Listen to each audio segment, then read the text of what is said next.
Easily pair your Galaxy Buds to your Galaxy phone. To begin, with your earbuds in the case, close the lid and reopen it to enter pairing mode. Simply tap Connect.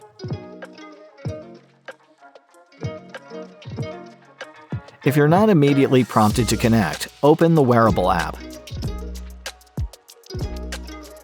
If your Galaxy Buds don't appear in the list of available devices, you may need to put them into pairing mode by pressing the button on the bottom of the case until the case light blinks orange, green, and blue.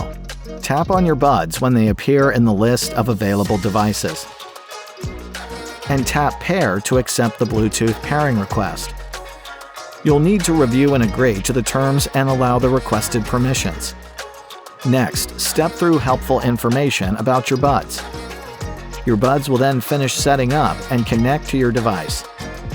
No need to play sound off your phone speaker. Enjoy Samsung Galaxy Buds on your phone, watch, and television for pristine audio quality.